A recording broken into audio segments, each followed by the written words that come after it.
حالة وحي في عنتها واحد واسا مجران ديال كميش كدعين ديال وحوها بل الصومالي أي كسر حول شيء بوستارن وكاها وزيركي ورغي أمنية oo ay u soo magacaabeen taliyaha barakayntii argixinta gobolka Gedo waxaad garanaysaan ama aad la socotaan waqti dheer oo 7 bilood ku dhow ayaa wafdi uu hogaaminayay madaxweyne ku-xigeenka dawladda Jubbaland iyo anoo gudoomiye gobolka iyo wasiiro isugu jiro ayaa waxaanu juhdi gelinay in gobolkan wax dhibaato aysan ka dhicin guud ahaan saraakiishii amniga oo nabad sugid iyo boolis iyo military intaas oo dhan waxaan ku heshinay in deegaanka anaga aan xabad ka ilaalino markii ay ogaadeen in aan isfahanay waxay bedeleen taliyihii militariga oo in uu dagaal qaado diiday taliye kale ku soo bedeleen taliyihii kalena in xabad uu galo uu ka maqay sababteed markay ogaadeen guud ahaan saraakiishii oo dhan in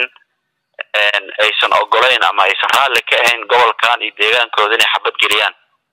waxay soo direen ninkaas qaswadaha ah oo aad garanaysaan gobolkan inta dhiig uu daadiyay oo dad shacab ah oo rag iyo dumar isugu jiro uu dilay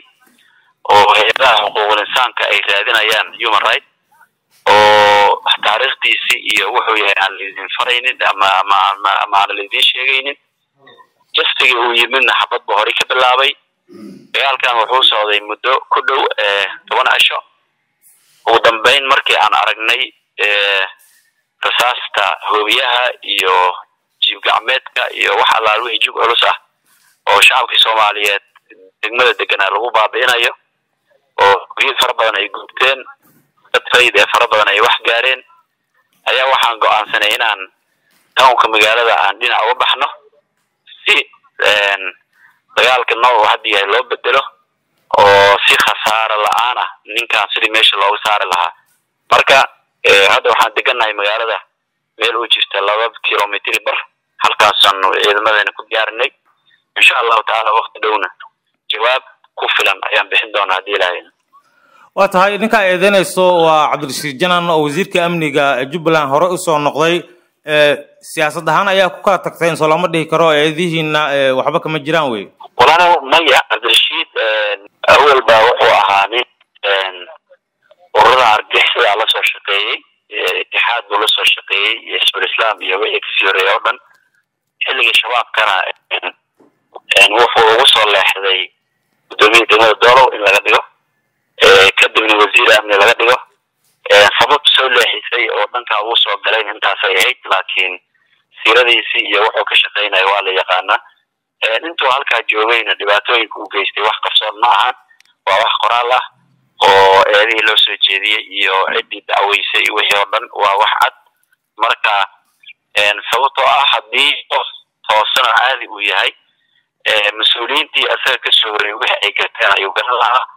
oo maanta soo dhiga madaxa xukuumadda keen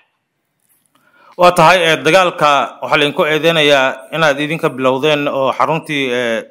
maamulka iyo migration-kii aad qabsateen markii Cabdirashiid Janan soo degay balad xaawo eedaasi maxaad kaga difaacaysaan dagaalkaas Cabdirashiid baa bilaabay waana wixii loo soo dirayba markii ogaadeen saraakiishii ciidanka kala duwanaa oo hadda aan ka soo sheekiyay oo heshiis u dhacay oo ugu dambeyn yaashii deegaanka wixii aan ku heshiinay loo bandhigay oo idaacadaha ay ka hadleen inaad aragteen baan rajaynayaa waa recording oo yiraahdeen saacadan laga bilaabo wixii maamul iyo maamulka magaalada waxaan ku ognahay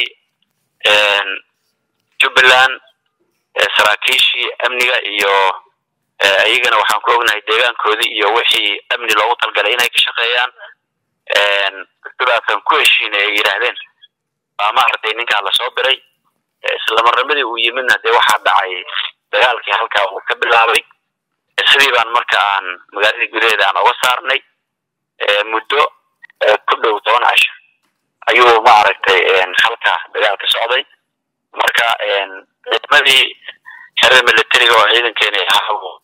fariis meel dhex fariisana dhibka ka dhacay waa dhibkii aan aragnay ciidamadii aan jeclayn oo walaaleen ahaa oo aan heshinay oo wax dhibaato aan lagu haynin ayaa waxay noqotay in dhexdoodii lagu diro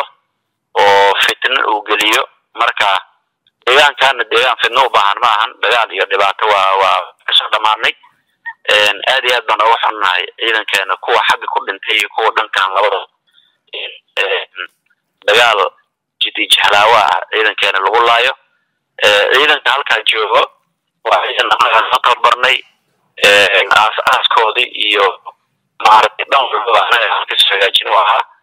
in marka villa Soomaaliya ay maaragtay dagaalkaas ay noo soo xawisho waa wax aad iyo aad loogu xumaado yaxyo waxaa intaas dheer bari wasiiradii federaalka oo laga sugayay inay dalkan badbaadiyaan horumariyaan wanaagga ummadda Soomaaliyeedna ay ka shaqeeyaan in shalay intay shir qabteen ay bogaadiyeen oo ay soo dhaweeyeen ay ku farxeen dadka Soomaaliyeed buray ganacsigii guftay inay yiraahdeen guul baa halka laga soo hooyay oo aad iyo aad baan ugu faraxsanahay oo bogaadin inay yiraahdaan taas waxaa ogaanaysaa in qodtay dowladnimadii Soomaaliya ay god ku dhacday cid la rabo inay badbaadisana shacabka Soomaaliyeed wax ma aragtay aqoonyahanadooda iyo xaasatooda iyo qayb kastoo yihiinba sidii dalkan Soomaaliya lagu badbaadinayo in loo istaago waxa ii sheegtay in meel 2 kiiloomitir u jirta magaalada ay joogtaan ma abaabul ayaad wadaan oo dib ayaad weerar u qaadaysaan saaxiibo annagu intii aan raadin karin waa taagni hadii aan nafta keenana wax laalo in nabad lagu heli karo waa taagniina mar haddii dagaal ooga iyo qaswada meesha uu yimid wixii ku habboon iyo wadada ugu habboon baan mari doonaa iyadoo weliba laga xisaabtamayo ama la ilaalinayo khasaaraha gaari kara shacabkeena in insha Allah ta'ala deegaankan wixii ka jira la soo afjaro ugu dambeyn bal baaqaaga ku aadan xaaladda iyo si mar kale balad xawuusan dagaal uga dhicin dadkan ay u barakacin muxuu yahay talada soo jeedinayso iyo baaqa soo jeediyo gudaha shacabka Soomaaliyeed dowladnimadii aan muddooyinkii 32 sano ee la soo aasay gud bay ku dhacday in loo wada istaago in dowladnimada la badbaadiyo shacabka reer Gadan waxaan leeyahay waxa lagu soo waa naftiini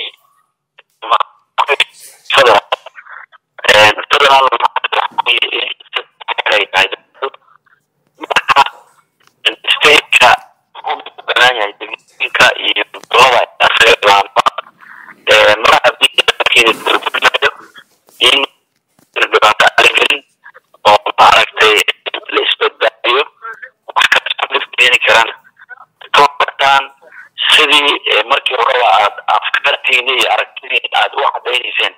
haddana